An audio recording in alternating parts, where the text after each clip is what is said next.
ìmáàmù ti bẹ̀rẹ̀ lóko tí wọn látò ní taari bisimilayi mi ló wọn ní àṣẹ. 12. ó dijó ta pàdé lórí lájú tá a ti ń bá bọ̀ tẹ̀ ní àṣẹ bisimilayi 12. ẹ ń bọ̀ láti ìgbà ìmáàmù jẹ̀rin ahamada àwa ti ń bá a bọ̀ àmì ò tí ì gbọ́ bisimilayi 12 láti àdúrà bẹ̀rẹ̀ bisimilayi náà ìwọ́tọ̀ ọba fojú ọ̀ndarétì rẹ̀ ó ṣera rẹ̀ pátápátá porogodo. Bàbá ìmáàmù àdámọ́láwọ́ yàtọ̀ wù. ìyàwó ń jẹ́ tọ́lọ́hún ọkọ náà ló ń gba tọ́lọ́hún àmọ́ mùnáfíkí mùsùlùmí ni.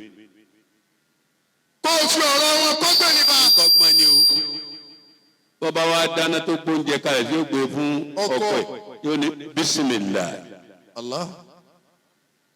bọ́fẹ́ gbómi kalẹ̀ yóò ní bísímìláì àṣẹ ń dun ọkọ. bọ́kọ̀ ọba ní wá ní àìtí ọba kúnlẹ̀ yìí ní bísímìláì. kí ló dé tó ń dààmú mi pẹ̀lú bísímìláì báyìí. súnmọ́ ha bisimilayi tí ọ̀jẹ̀ pa muso tètè kábìrì ó náà.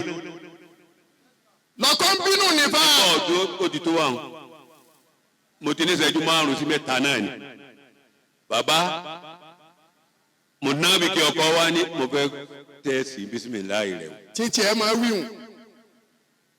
ọwọ́ á ní kó bá òun gbé owó sọ́dọ̀ yọ gbà lọ́wọ́ rẹ̀ ó ní bisimilayi. bàbá ìmáàmù ló gbọ́ ẹ̀ tẹ́ dálẹ́nu ẹ̀ sì gbọ́dọ̀ mọ́ máa wí o.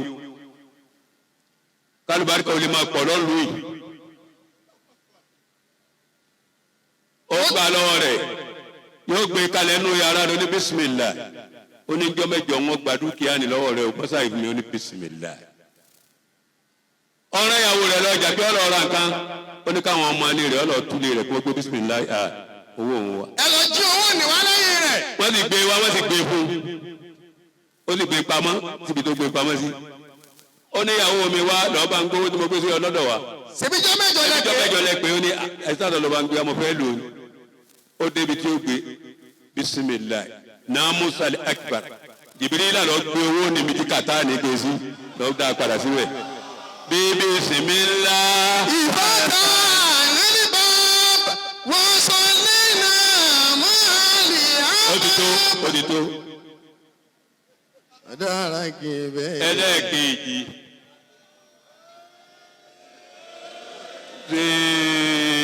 Allah. gbogbo ẹni tí wọ́n bá ń ṣe séwù fún àwa ká ní ṣé wọn alímì ló ní nǹkan rẹ̀ wọ́n kò lọ́ fún níbi tí wọ́n bá dé tí wọ́n bá ṣe séwù ọ̀dà nínú òye ọ̀dà lólóyè ọba ni.